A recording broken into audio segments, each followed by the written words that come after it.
People call me that all the time, the common sense guy. I get that emails all the time. Or is it just common? I get that mixed up. Yeah, it's more just common.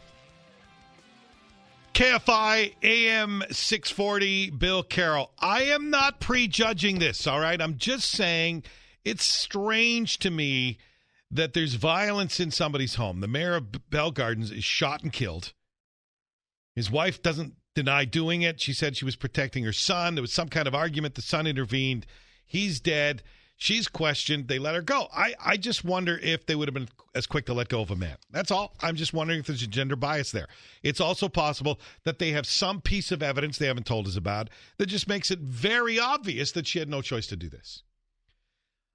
But no matter what the evidence, I just think a guy would be still being grilled about this. Did you plant the evidence? How did the evidence get? I don't know. It's a strange story. And obviously it's going to be a big story here for weeks to come. It's also, coincidentally, Domestic Violence Awareness Month. And we want to talk to a guest who kind of leans towards this idea that men can be victims too. And so it just seemed like a good timing and a good fit. So I'm not connecting the two, definitely. I'm just saying it's strange and interesting. And let's follow that line just for a minute here. Dr. Tara J. Palmatier started a website called Shrink for Men, or a publication called Shrink for Men, because she recognized that men who are in abusive relationships, where the woman is the abuser, don't have a whole lot of support. Thank you, doctor, for talking to us. Hi, Bill. How are you doing today? I'm okay, thank you. I think most men that I know, if you dated more than once or twice before you got married, well, we've been with abusive women. I dated for a short time a woman who was really nasty psychologically. There was no name she wouldn't call me, and she did a couple of times take a swing at me, and when she hit me in the forehead with a book, and I had a little blood on my forehead, I thought, okay, I think we're done now. That's about as far. Yeah, but I'd say that's a deal breaker. She was a tiny little thing, too, like 5'2", 90 pounds. When I told people how crazy she got, they thought, well, seriously? Is that... But the thing is, I would never hit her back. And that's the thing. I mean, most female abusers who commit physical violence against their boyfriends or husbands do so because they trust that their partner isn't going to retaliate physically. Right. They know that most men are just not programmed to do that. That's correct. No matter how bad it gets, they're just not going to do it. That's absolutely right. And, this is a common myth about domestic violence is, well, men are bigger and stronger than women. Size has nothing to do with it, because oftentimes when women commit violence, they throw objects, they use weapons, or they enlist others to commit their violence for them. When I was a teenager, and maybe a little longer than that even, my dad had a very close friend. We used to always joke that he looked like Steve McQueen. Really did. A very handsome guy. Mm-hmm. And he was with a woman who was always physically abusive with him. And one day, while he lay asleep on his bed, he woke up because she had plunged a knife into his stomach. Oh, my God. And she stabbed him multiple times. Somehow he drove himself to a hospital and survived. And he so would not accept the fact that she was just a violent person that they did sort of stop living together, at least, when he recovered. But he went to her house a second time to fix a plumbing leak. When he went under the sink, couldn't find a leak. He brought his head out. She hit him in the head with a end of a claw hammer and stabbed him multiple times again. This time he barely made it and survived. But Please tell me he didn't go back a third time. No, he did not. But I knew him very well. I mean, he spent a lot of time at our house.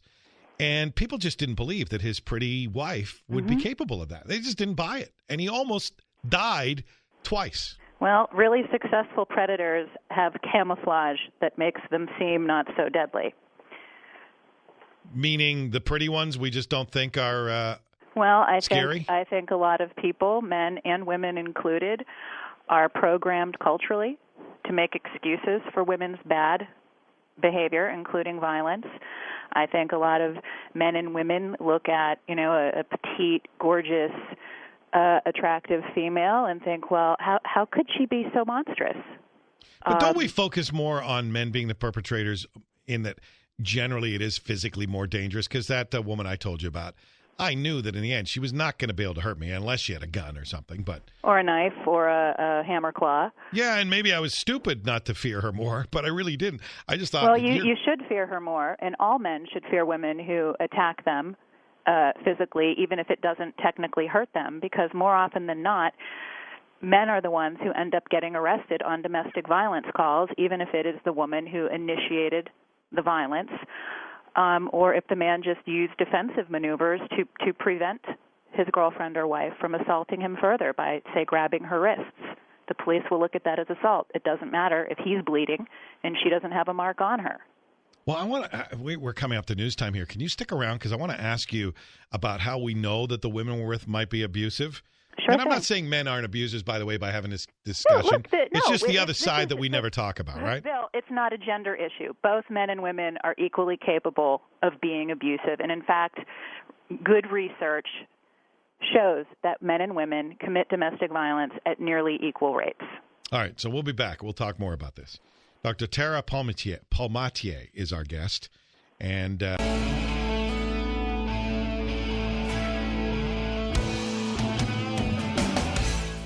head of the Secret Service has resigned. I should hope so. I mean, this might have happened anyway with anybody who was in charge of the Secret Service. But on your watch, a guy climbs the fence at the White House, makes his way across the lawn, goes in the door, gets like 80 yards inside, and by the time you get him, he's having a shower with the First Lady. Somebody's got to be fired or got to resign for that. Oops. Okay, didn't quite get in to have a shower with her, but I mean, really, come on. How bad does it have to be before you resign? Somebody has got to take responsibility.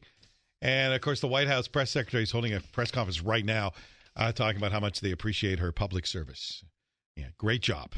Excellent job. A guy got into the residence. Okay. Well, maybe we'll get into a little more detail on that coming up here. Bill Carroll, KFI, AM 640. It's a Domestic Violence Awareness Month, and we would have probably talked to her anyway, but I thought we got to talk to Dr.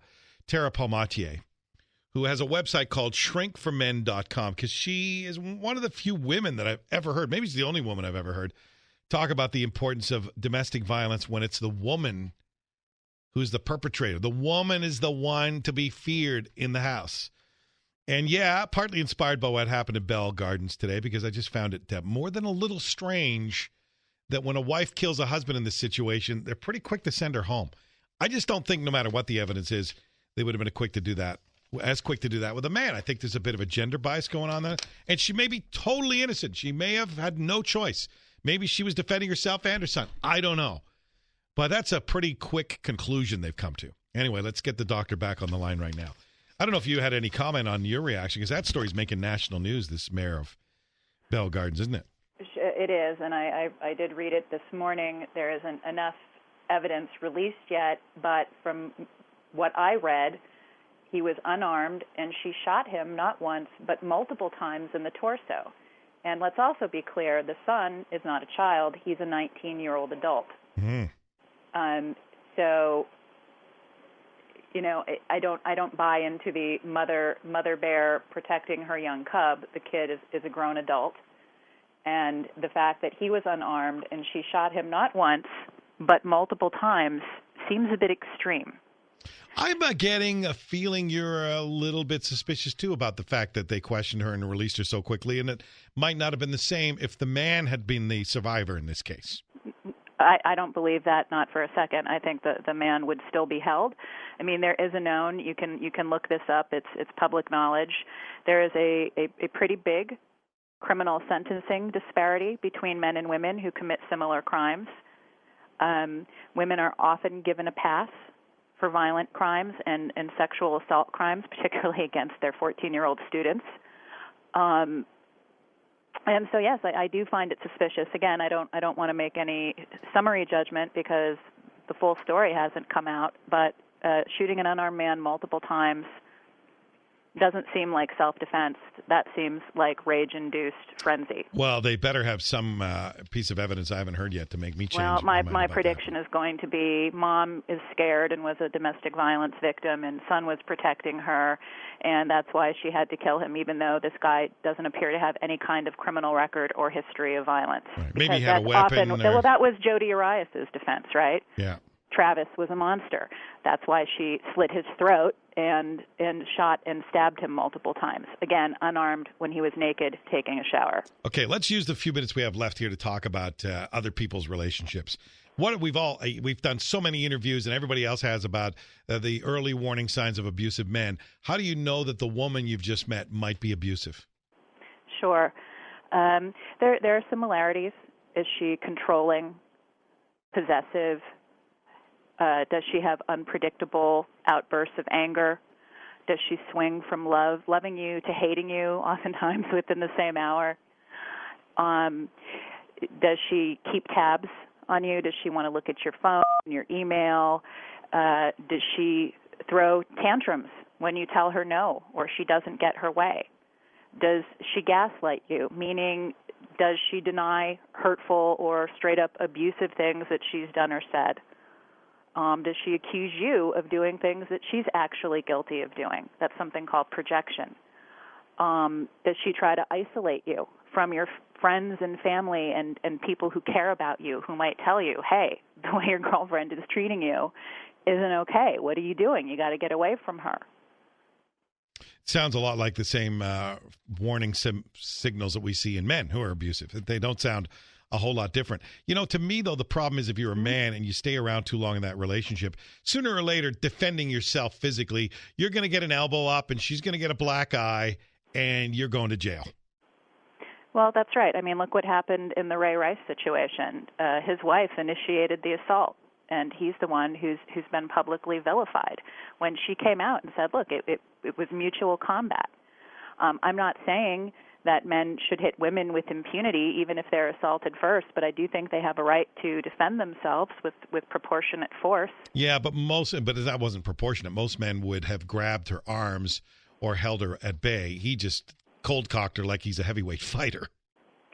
That's not what I saw in the video. I saw him put his hand up to ward her off, and I think she got knocked out when she hit her head on the elevator railing. Really? Wow, I didn't see that.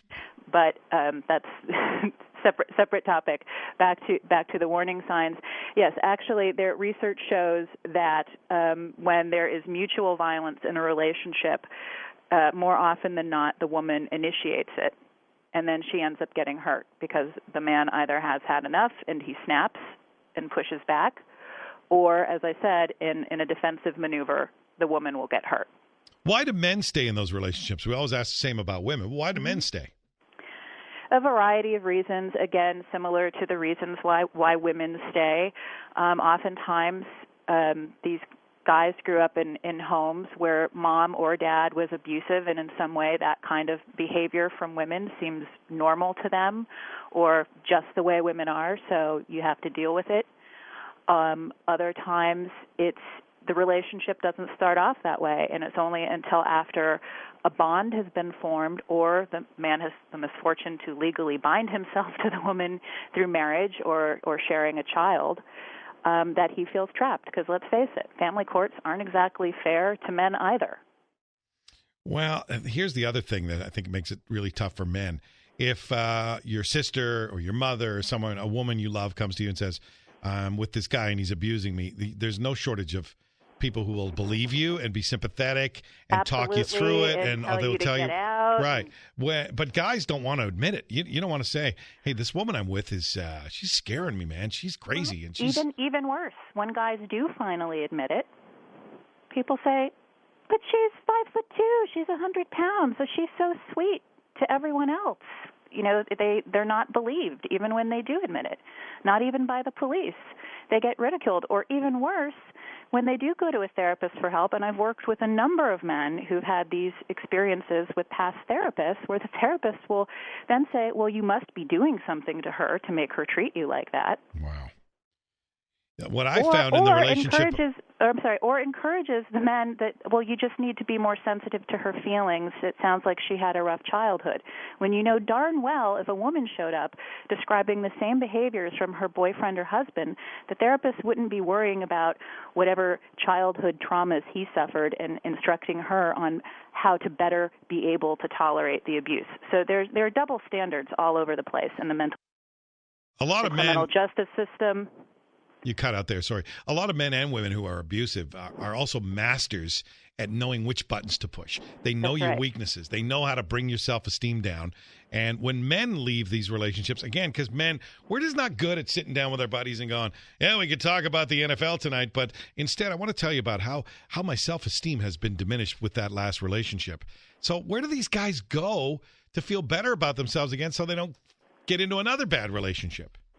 Right. Well, I think that's one of the reasons why my website and forum have been so successful. It's because it provides men a safe space where they can anonymously share their experiences. But see how I segued you right to shrinkformen.com. You did. It's the number 4, shrinkformen.com. And I took the opportunity for some shameless self-promotion. I used to be really bad at that. So thank you. Well, that's okay. And I'm already getting emails from people saying, thanks for having this guest on. We got to take the gender bias out of domestic violence. We absolutely do, because I tell you what, having that gender bias is also a disservice to women. Because there are mothers and sisters and friends and nieces and children who care about their fathers and brothers who are getting abused but aren't getting helped. And also, you can't solve the problem of domestic violence until you look at the entire problem, not just half of it. Thank you, Doctor. Always good to hear a different point of view. Dr. Tara J. Palmatier, and her website is shrinkformen.com. You can go to our webpage. And there's a link there, KFIAM640.com, and the Bill Carroll page. Type in Carroll, 2 R's, 2 L's. And an ex-girlfriend said, that's stupid that you say it that way.